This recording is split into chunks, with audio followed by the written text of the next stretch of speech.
Fantastic. Thank you. Well, first and foremost, thank you all for taking time to join us today. We're excited to bring this topic to you and help everybody understand a little bit more about compensation and compensation analysis. This is often one of those areas that we get a lot of questions from, ranging from small businesses that are trying to figure this out and figure out, like, how do I know if I'm paying people the right way, all the way to large organizations that actually will bring us in to do a full compensation analysis. So you're never too big or too small to understand this, and more importantly, to follow the steps that we're going to walk you through today.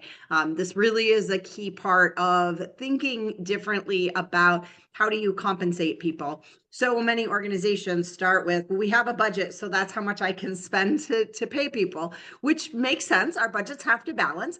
But at the same time, we have to understand, well, what's the market going to bear for each of the roles in the organization? Because you don't want to lose great people because they could go out on the market and do their job somewhere else and get more money. And at the same time, as you're attracting talent, we've certainly seen with this labor market, you need to be in the right salary range to attract the type of candidate and the quality of candidate that you're looking for. And so the conversation today is really going to walk you through, how do you even begin to understand compensation? Now, we're going to come at this from a very strategic approach. This is how we do compensation analysis when we're working with large organizations, but it still translates to what do you do for a small business. And we'll talk at the end about some of the ways that we are able to support people in that way to really make sure that they've got a good understanding of, am I competitive in the market for the kinds of roles that I need? So for those of you who have not met me before, my name is Katie, and I am the owner of People Solutions Center. Our team loves to work with small to mid-sized organizations who may not have internal HR, or many of our clients have somebody internal, but we are there to help with special projects and big items that they need to take care of from a priorities perspective. Compensation analysis is a really big part of that because it is a heavy lift, as you're going to see, especially depending on the size of your organization.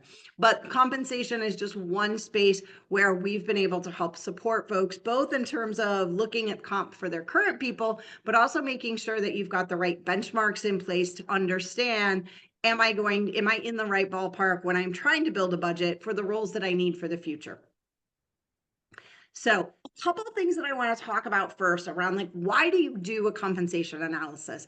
And part of why I want to share this is I have a lot of small business owners that, even when we advertised this one, wrote back and said, Katie, can you tell me what a compensation analysis is first? And then I'll tell you if I need one. And that's often for a smaller business where people are starting from, because you haven't had that kind of experience. But what you're trying to accomplish in compensation analysis is both a combination of get your current people paid well, and paid appropriately in the market. Also, though, position yourself well so that when you do need to go externally to hire someone, you can be at the market rate you need to be, while still making sure you haven't thrown off the compensation for everybody else on your team. Most importantly, the idea behind compensation analysis is that ultimately you start to, especially as your organization grows, or if you're already starting as a big organization, you're trying to make sure that there is structure and rhyme or reason to your compensation plan for your team members. So a couple of things. First and foremost, this is critical to attract and retain your top talent. Individuals, it is far too easy in today's world for individuals to know that, hey, you know what, I found this job online and they're paying $10,000, $15,000 more than my current role. Indeed actually requires that employers put the salary range in job ads. And if it is not in the job ad, Indeed will actually make up their own salary range for you for your job ad. So you really need to make sure that you understand what is the range we're posting and how is it going to fit into the organization.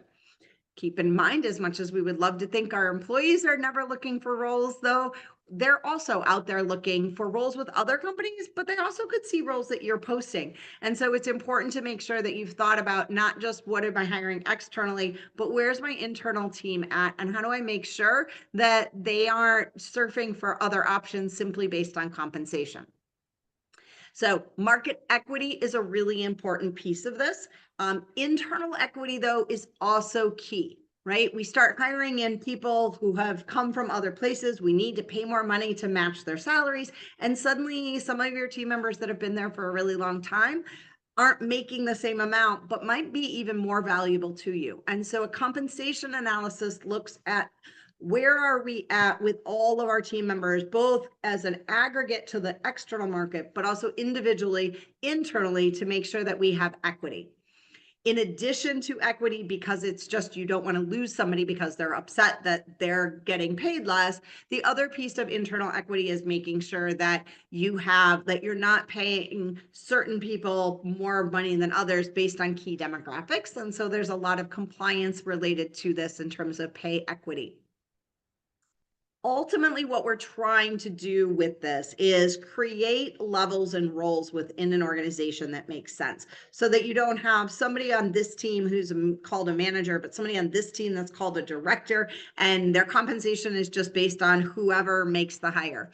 We had a client this last year that when we first started their compensation work for us, they said, Katie, literally every manager who's ever made a hire for us got to decide the salary of the person that they hired.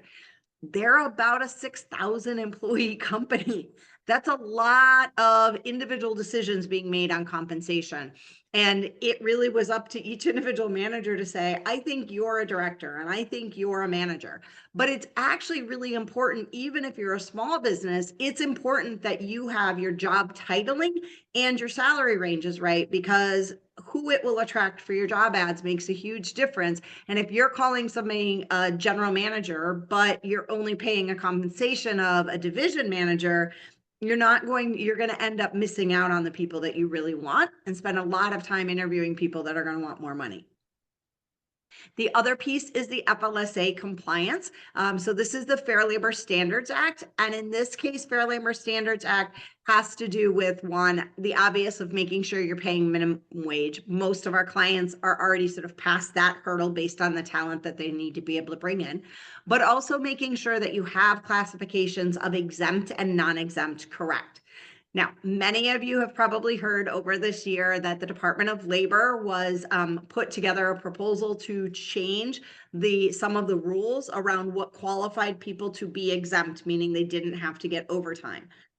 Just in the last 2.5 weeks, one of the federal judges has stepped in and put a pause on those requirements. It's a whole separate topic in and of itself, but if you thought you had FLSA right and you have things about ready to go in place in January, pick up the phone and call us and make sure that you need to do that.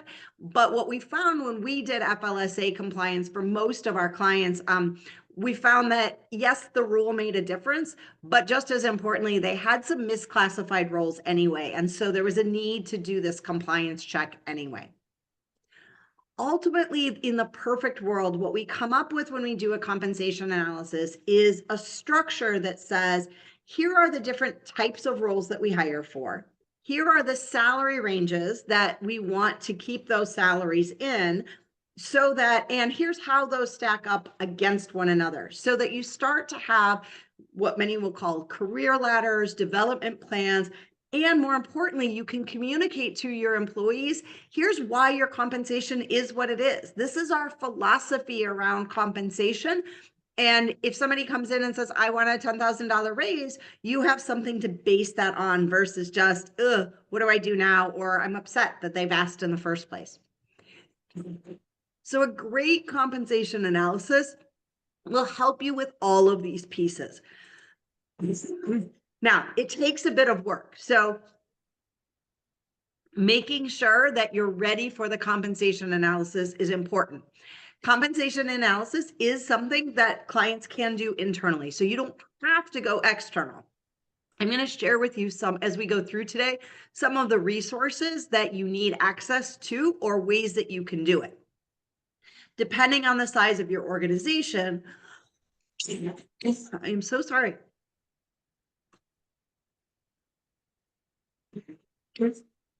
Not coughed all day.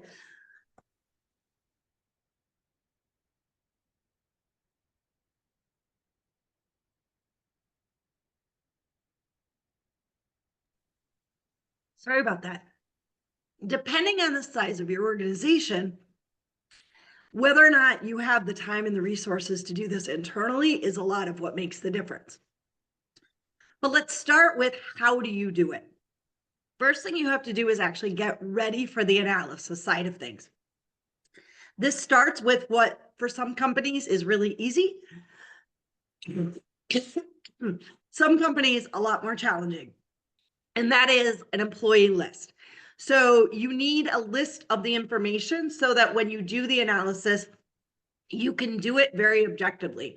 So you need to pull together, again, if you're a company 10, this is probably pretty straightforward. If you're a company larger than that, 6,000, even 100, you hopefully have a system that will do this for you.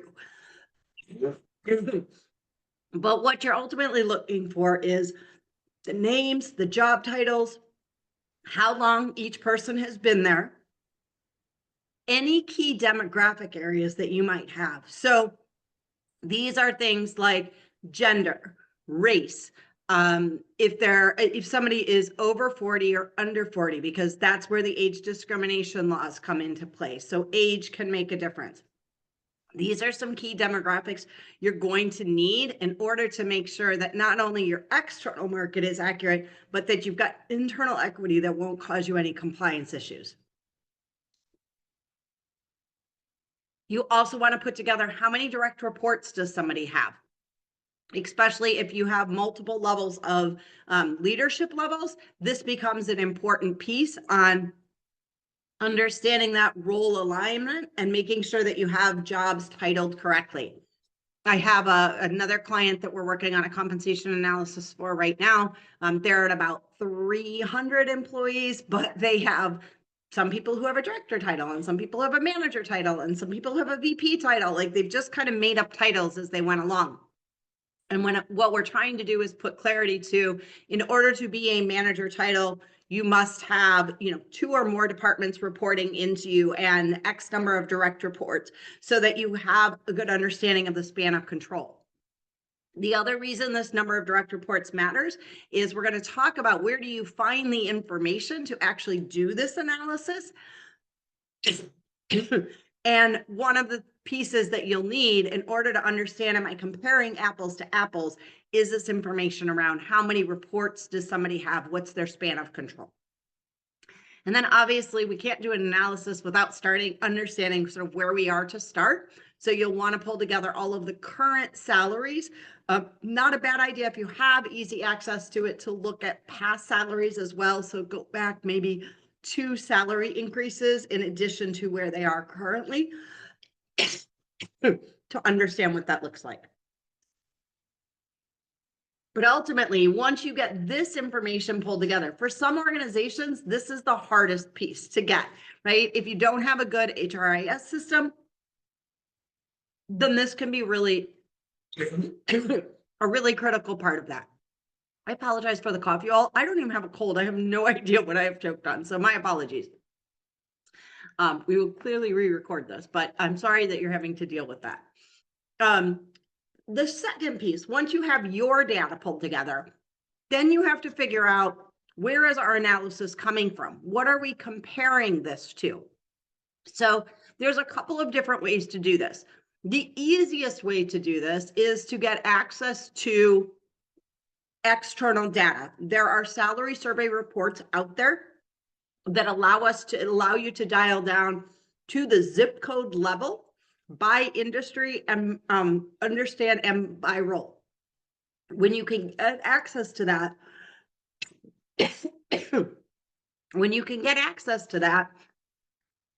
you're going to get the most accurate data.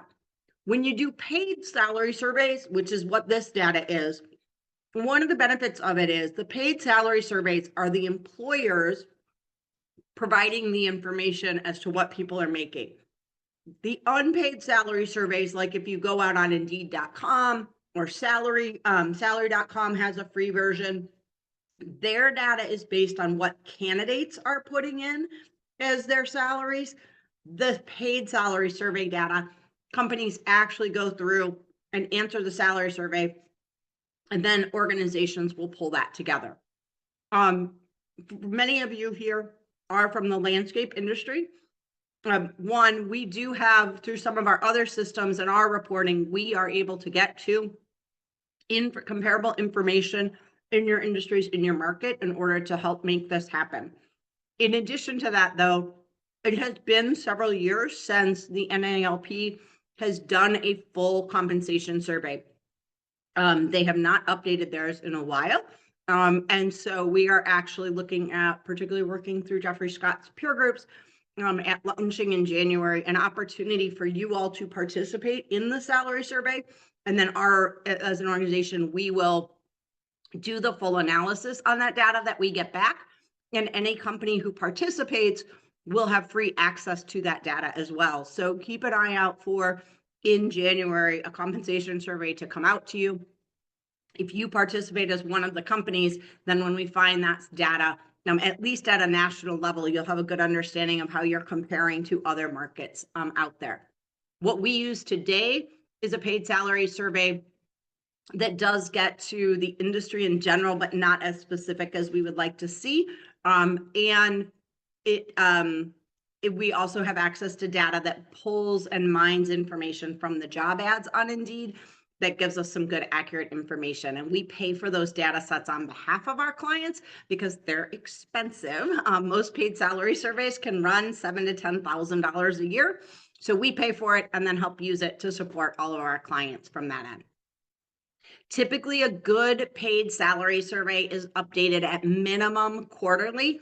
The really helpful ones that we use are updated on a monthly basis. So you're always getting the most accurate and up-to-date information throughout the course of the year. The unpaid salary survey data, if you don't have access to the paid salary survey and you're trying to do this on your own, one of the things that you can do, like I said, Indeed now requires that every job posting have salary ranges on it. So it is certainly a good starting point on a budget if what you need to do is go out and do searches for equivalent level jobs on Indeed. I usually suggest taking multiple, don't just take, well, this company is paying this amount, because again, Indeed makes up its own ranges sometimes. But taking an average of somewhere around, if you can get it, 6 to 10 different organizations and what their salary for that particular role is, and taking an average from that perspective. You got to be really cautious because, again, people are posting wide ranges because they're trying to get a sense of like, well, who might I get to apply? So it's not the most reliable data, but it is a good starting point if it's the options that you have.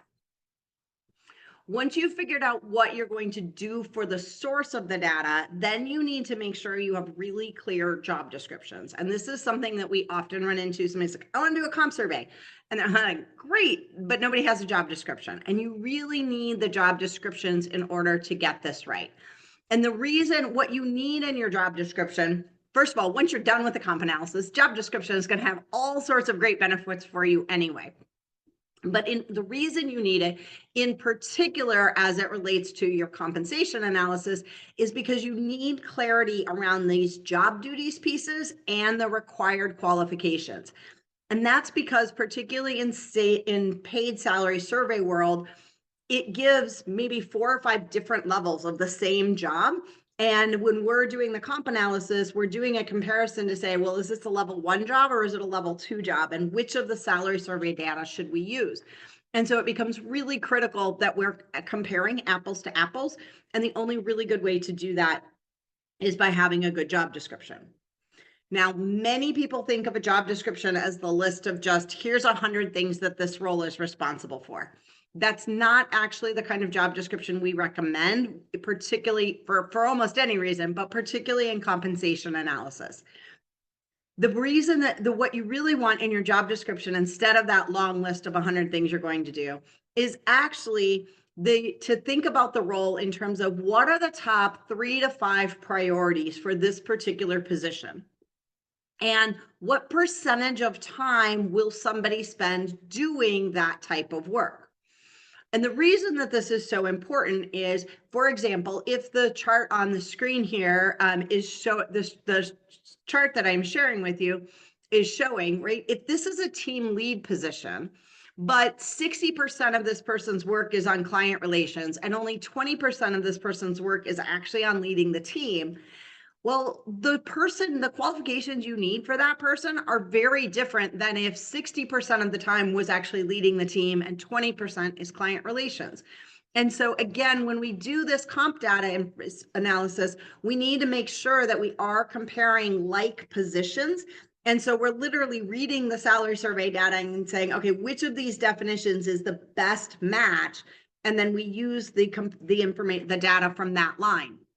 If it's unclear which kind of role you're looking for, you're really starting to just randomly pull numbers out. And so you want to make sure that you're matching apples to apples.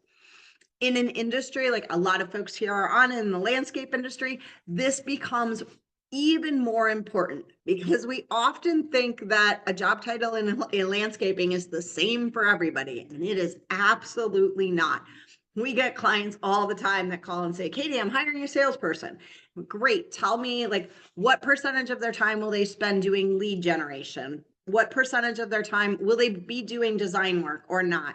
Will they be responsible for doing enhancement sales and new product and like maintenance sales, or is it one or the other? There's so many nuances to I want a salesperson. And if we're not comparing them to the right type of salesperson, it can really, really skew your results. And so we want to make sure that we've got clarity up front. So being prepared with this kind of information on your job descriptions, or having somebody help you like get to good job descriptions.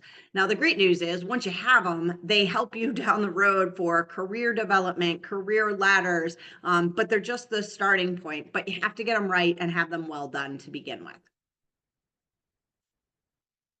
Once you've got your job descriptions, then you have to start working on something that many of us don't even realize we're supposed to have, and that's your compensation philosophy. Compensation philosophy, I've had more than a few clients when I ask the question, like, tell me what your comp philosophy is. They're like, make sure people get paid, make sure people get paid and don't leave, right? But compensation philosophy is actually a lot deeper than that, but it's an important piece, whether you're doing a full market analysis or not. We need to be able to talk to our employees about, here's how I've determined how I'm going to structure your compensation. And this is what I'm trying to accomplish with that structure. Here's why you're getting paid this versus this. This is what you need to bridge that gap. We need to be able to have meaningful conversations about compensation. Otherwise, employees just feel like it's random. And that's when they're going to come back and be like, I want this much more an hour, or I want to make this instead. So they have to have a good understanding of that. Most owners and folks in this HR space are like, we don't really have a good answer for that. So spending time up front thinking about these key questions is important. The first one is, where do you want to be in the market? Some employers want their base salary to be the leader in the market. They want to be the one paying the most because they don't ever want somebody to come and say, I saw this other job ad out there. Other times, employers will say, you know what, I want my base salary to be middle of the road compared to the market, but I want a bonus program that gives people the ability to just like knock their compensation out of the park. That's a philosophy about how you want people to get paid. Other folks are like, Katie, like, we don't have any wiggle room. So we unfortunately know we're going to be at the bottom of the market. What else can we do total comp wise, benefits wise, perks wise to sort of close that gap? If you can talk to that with you about those kinds of things with your employees, then you can say, you know, I know you're going to find other base salaries, other places that are higher. Here's the benefits I bring to the table that I think outweigh the difference in that base salary. So here's why I'd like for you to come here. So you have to understand where you want that to be and how you want to be placed in the market. And that's before you even know the numbers. Come up with a concept and a philosophy and then start there. You have to think about what percentage of total comp you want to be base salary versus bonus versus commissions and benefits. That includes, if you're an ESOP, right? How much do you want that ESOP piece to play into the overall message that you have around, here's how we compensate our employees? Now, benefits sometimes are the hard and fast, hard cost benefits we think about, medical insurance, PTO, those types of things. But also benefits can be a little harder to calculate and quantify it, but thinking about things like flexibility of time, availability of, how much PTO you have, those kinds of things can definitely play in. You also have to decide, do you want to focus on a pay for performance plan?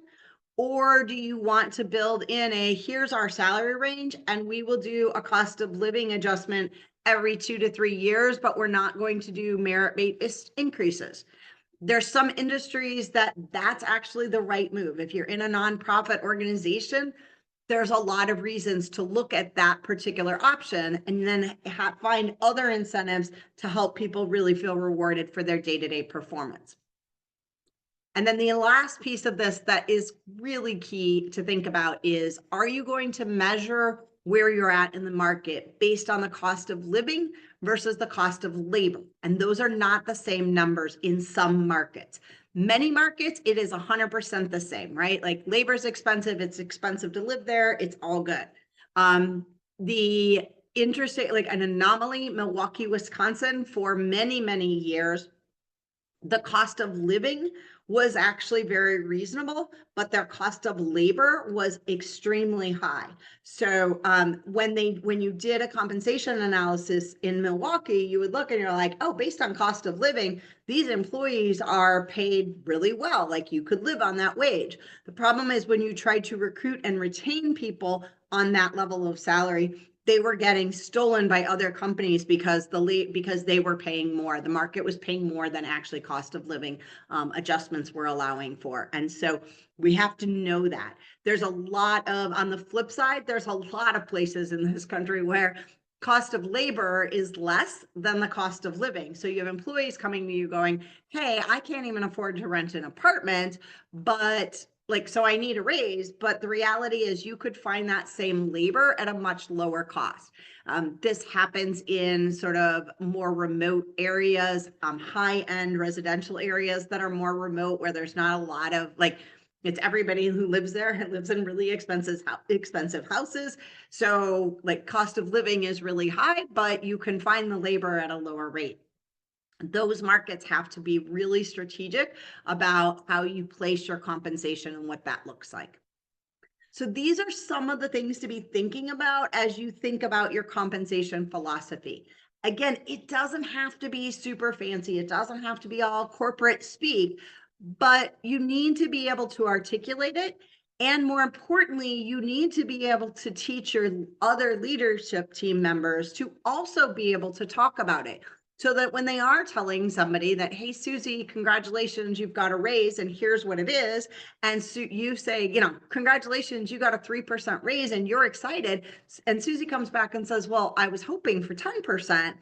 You have to be able to have a good answer for that. Or when somebody comes in and says, hey, company down the street's offering me $5,000 more.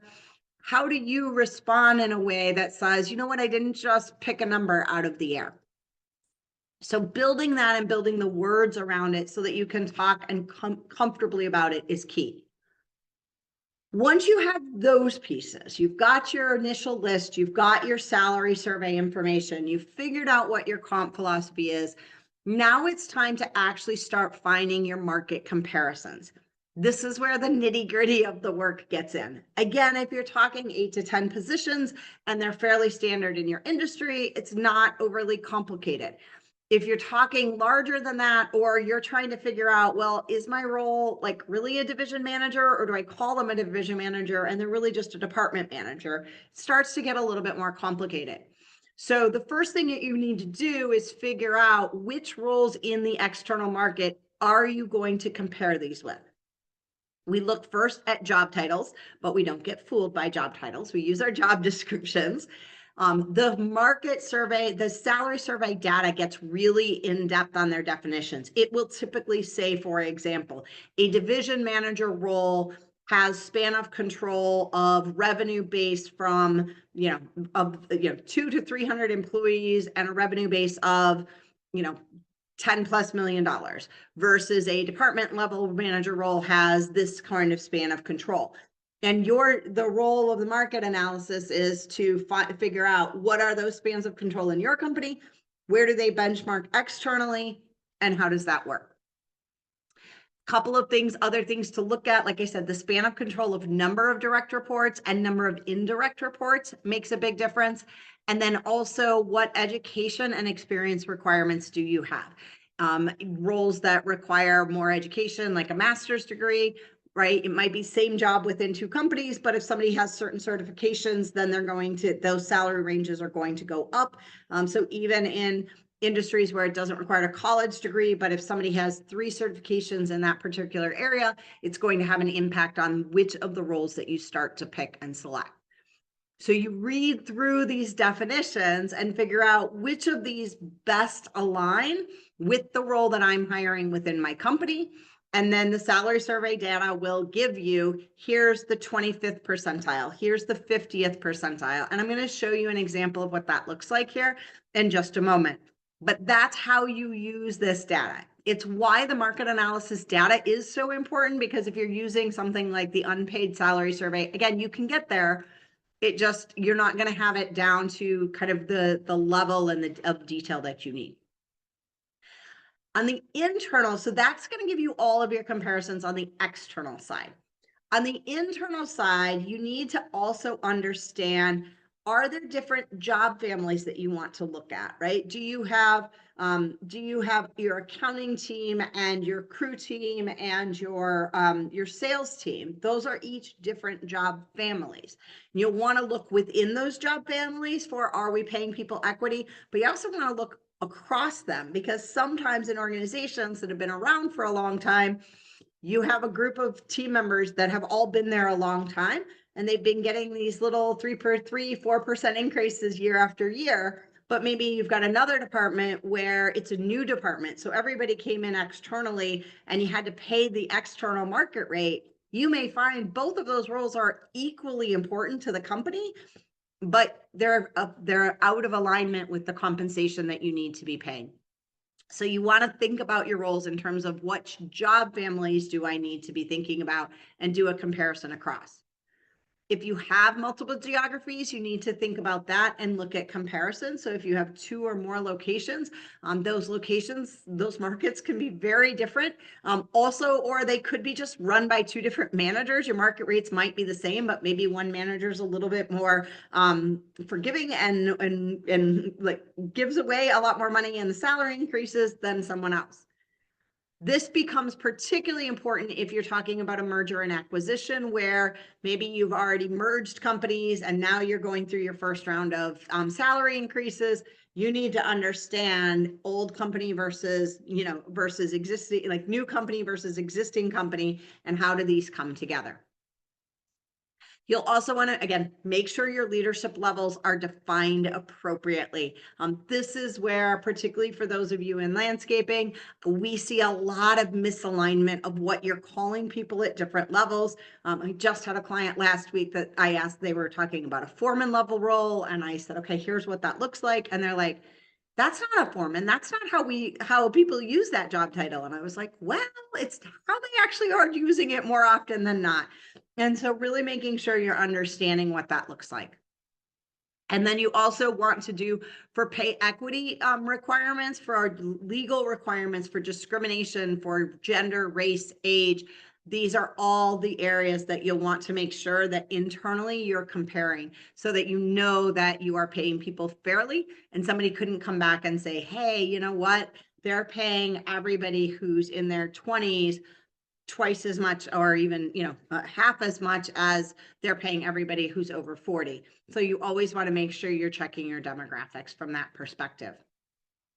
The laws vary on pay equity. There are some federal laws, and then there are also obviously some state laws. So you need to make sure you know your state and federal laws around the rules for pay equity for the key demographics.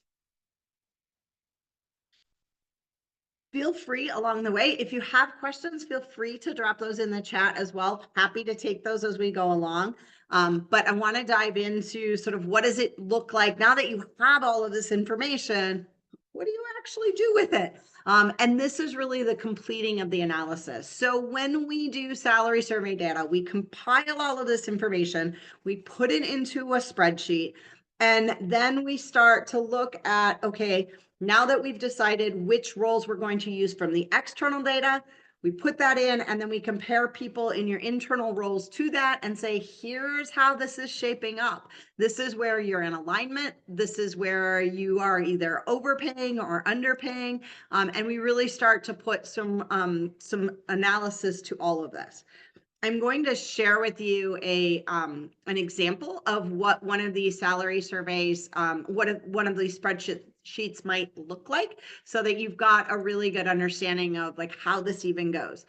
It is not, once you get everything pulled together, the analysis itself, I'll be honest, it's really quite straightforward and simple. It is not a difficult job. Excel will do 90% of it for you. But getting the right salary survey data and making some of those comp philosophy decisions is probably the hardest piece. So as we look at this, this is a sample from a survey from a client that we recently did. You'll see that the spreadsheet has all of the information we talked about in compiling it. We've got names, we've got job titles. You can see where there's obviously, in this case, I picked a sample where we have multiple people in the same job title so that you can start to see how this would play out. We have their start date, we have their tenure. This is their job family. So again, right, what bucket or department do they fall into, so we can do more analysis. In this case, we had people in St. Louis, Tampa, and remote. So we had lots of different things that we needed to look at there. We do need to know who's part-time and full-time, so we don't start saying somebody's underpaid just because they're part-time. But what we do then is, this is the column U here shows, these are the job titles that we used in the salary survey comparison for each of these, so that we can find that information. You'll notice that when we did this, you can hover over the description here in the comments so that we can go back and say, when we get questions of, well, what kind of job did you compare it to? We actually can say, well, here was the description. Did we get that description right? So we know we have an apples to apples comparison. From there, we get all of that. And then what we end up with is, this is the salary survey data. So this is the 25th, if they want to be at the 25th percentile, if they want to be at the 50th percentile, if they want to be at the 75th percentile. So this allows us to start to see, based on what the salary survey data showed us, here are different benchmarks that we might want to be thinking about for this particular position. And then Excel helps us because we have these formulas set up so that it says, look, Monica is making $50,125 for this particular client workflow specialist role. The market data shows that the appropriate range for that role is somewhere between $39,200 and $53,000. So that would say that she's probably, again, depending on where this particular client put their ranges, she's within the market range for those particular positions. We have our spreadsheets for these analysis show up, like her cell turns green, and we can go, okay, you know what? She's probably in the appropriate range. So this starts to give us a sense that we can look at this and analyze, where do we have groupings based on particular departments or individuals where, you know what, maybe we're outside of range. So for example, if we look at the IT service desk role, you see a lot more yellow and green in here, right? That means they're below the market based on the market analysis that we did. That's going to put us in a position where we want to start having conversations about, here's the range we would actually recommend, and here's the impact that's going to have to your budget if you decide to bring everybody up to that range or start moving people in. And then we're able to build a strategy for how that works.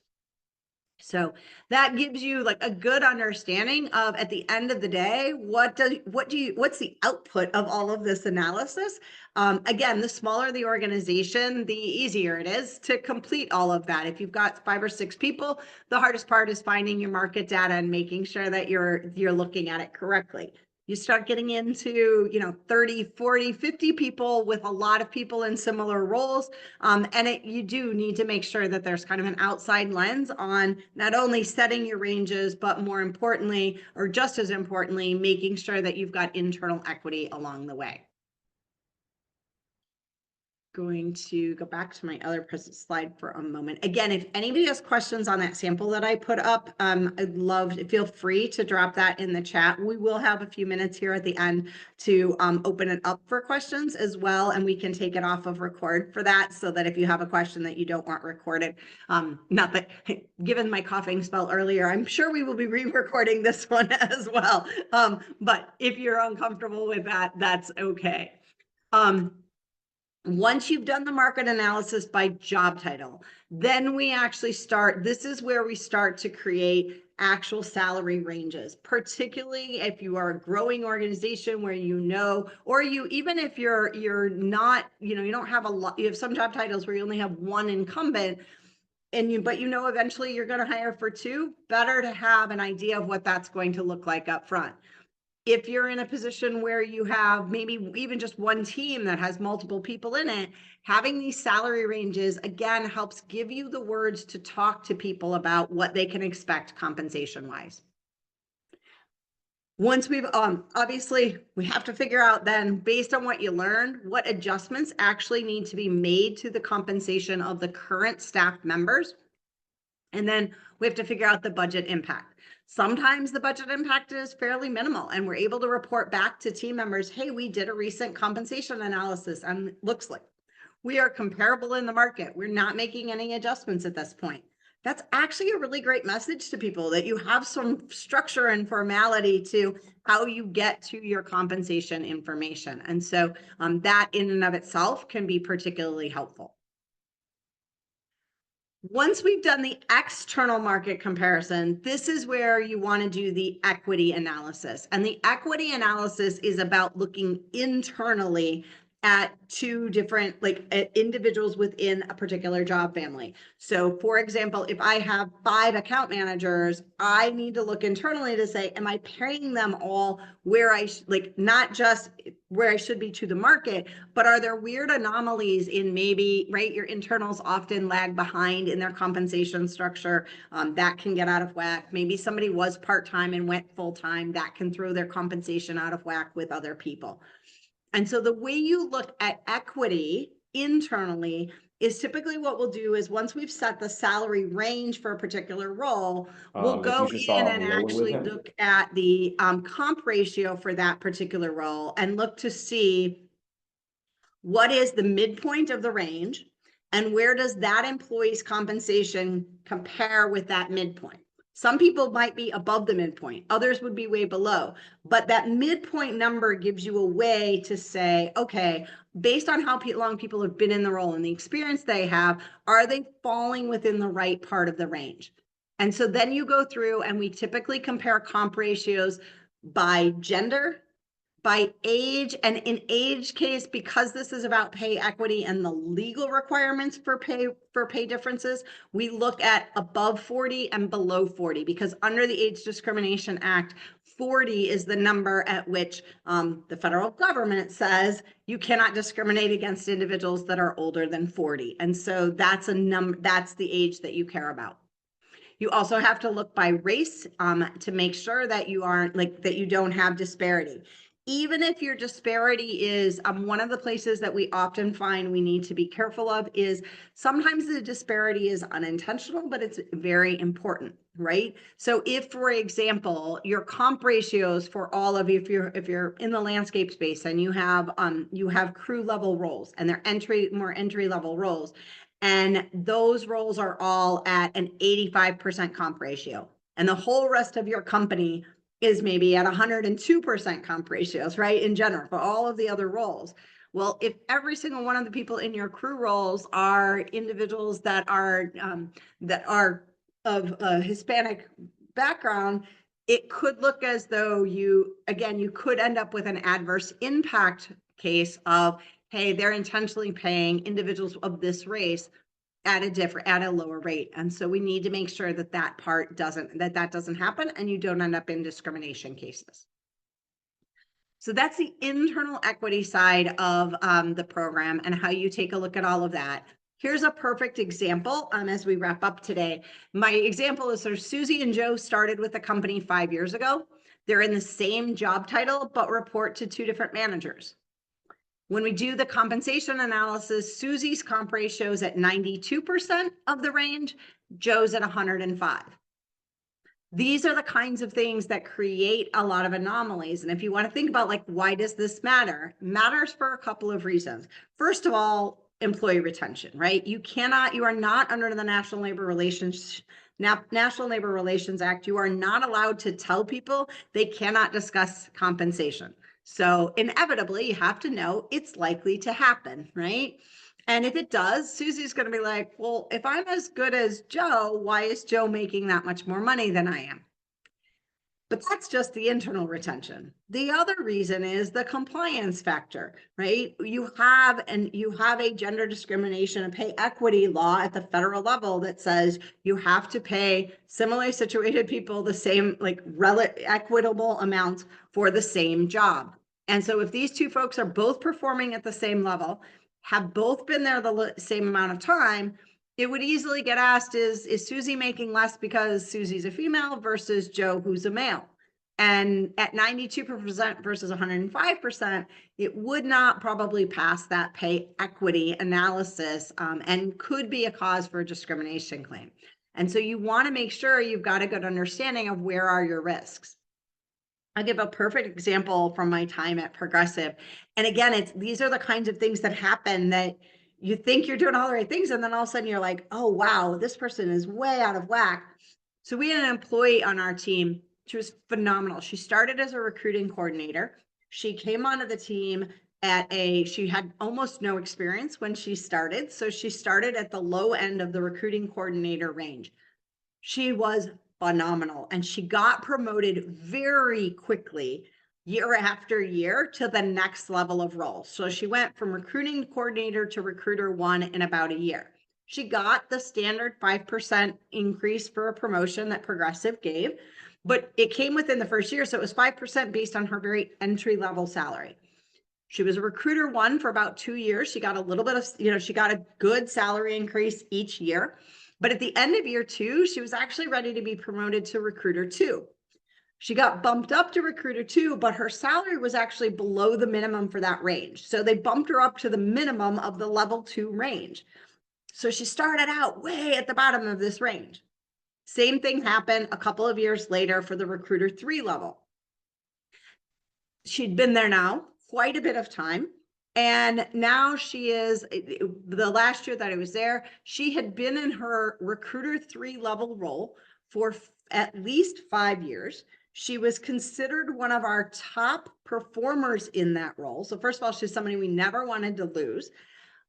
But her comp ratio at Progressive for somebody 5 years in a role, the goal was that if they were performing well and they'd been in that role for 5 years, they should be at least at the 100% comp ratio.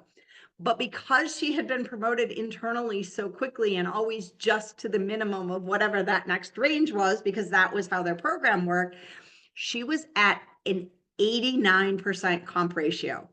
And all of her peers were at anywhere between 100 and 103. She also happened to be the only African-American recruiter 3 on that team. And thankfully, we did a compensation analysis, which is how we found it. Nobody had thought about it because we were always celebrating how great she was doing, and she's getting promoted, and she's ecstatic because she's getting promoted and she's getting these big salary increases. So nobody was unhappy with where her salary was. And we looked at it on paper. We were like, oh my gosh, this woman is literally about $15,000 underpaid for where she needed to be. So those are the kinds of things that you then need to find and then figure out, what do you do? First and foremost, like sometimes budget wise, you can't just go, hey, here's an extra 15 grand this year, but you can build a plan for how are you going to move them further into the range, not just because you have discrimination risk, but that's certainly a key part. But the other reason is, right, she's a top performer, and we could have lost her so easily if we didn't just acknowledge, hey, this happened over this really long period of time, and we didn't even realize the impact that it was having. And so we ended up planning out, it took us about 3 years of some really big increases. She had a good her first year, I think we increased her salary her first year about 8 grand, just to get her at least halfway closer to everybody else. And then for the next several years, she got a whole bunch more big, nice bonuses, big, nice bumps along the way.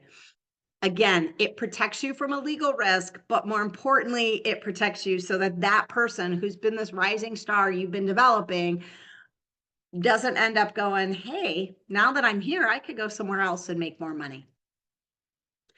Those are the kinds of things that when you think about market analysis, this is why this becomes so critical.